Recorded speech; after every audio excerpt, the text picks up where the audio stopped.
بەرگوزارە بێ هۆکاری بەرگوزاری ئەو مەراسمە چین پێتان وایە ئەو ساڵ ئەبێ چی بکەین کە مەراسمەکان شکۆدارتر بن و کۆمەڵانی خەڵک لە شارەکان بە تێکرا بەشدار بن هاوڕێ شۆڕش فەرمونێەوە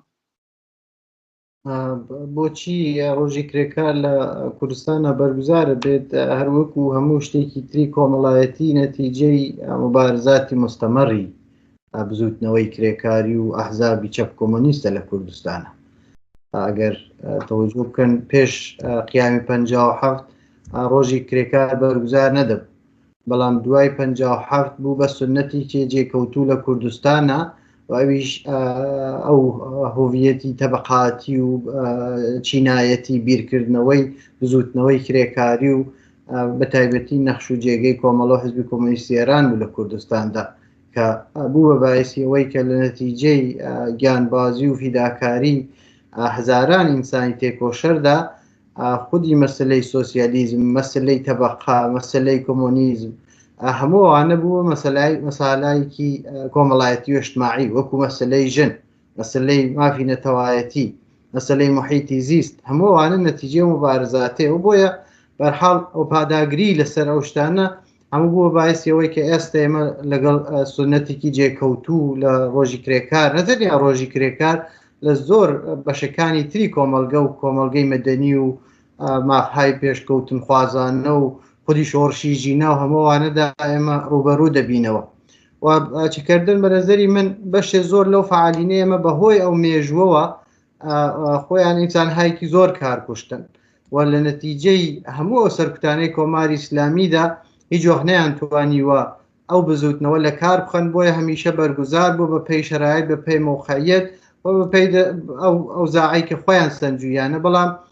تەنیا ڕۆژی کرێکار نییە و ڕۆژی کرێکاری لە شکاڵی جۆرا و جۆر بەخۆ دەگرێت و مەسەڵەن لە بەرگرتنی مەراسم لە ناو شارەکانە لە خاڵبی ئاکسیۆنێکە تا بەنێر هەڵدان لە سەدحی شاردا تا بەرحاڵ لە شرایەتی زۆر سەرکوتدا چوونە دەرەوە لە دڵی تەبیعەتدا ئەوانەی ڕۆژی کرێکار لە دۆری یەک کۆبوونەسەوە و ڕۆژی کرێکاریان جەشن گرتووە لە ناو ساڵۆنی ئازادی مەسەڵەن شاری سلا بەرگوزار بووە لە سەقزدا لە ناو ساڵۆنی گەورەدا بەرگوزار بووە هەموو ئەوانە ئیمکانهایەکی تاریخیە و ئەمڕۆ بە پێی وەزیەتێکە ئێمە لە نەورۆز و ڕۆژی ژنوەوانەدا یامانەسە پێسەر پێم وایە و پێی وەزیەتی معیشەتی و ژیان و گوزەران و ناومیدیەکە لە کۆماری ئیسلامی هەیە ئەمکانی ئەوەی کە ئەشکاڵێک یا شکڵهایەک لەم نەوعە لە ئاکسیۆن و یا تەزاهورات و یا مەراسمات ساڵونی بەڕێوە بچێ زۆر مەمنونم نەسان نەڵدینیانەوەش کۆتا هەم لە خەمەتانە بلەخەرە هاوڕە شۆڕش بە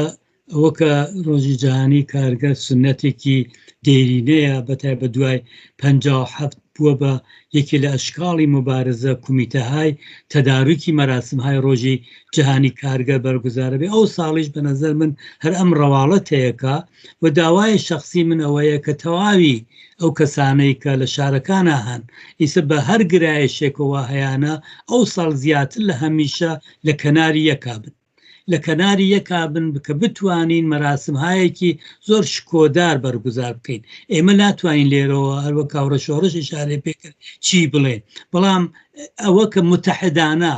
لە کەناری یەکا بن بێسا تەفرەقەیەک وجودی نەبێ شعارەکان بەر ئەساسی ئەو وەزیەتەوە ئەوڕە لە جامعە شعاری ئەترازی و ئێتساباتی کارگەرانە لە ناو بەخشای جۆرا و جۆری بازنشستەکانە بەیانەکرێ ئەوانە ئەتوانێ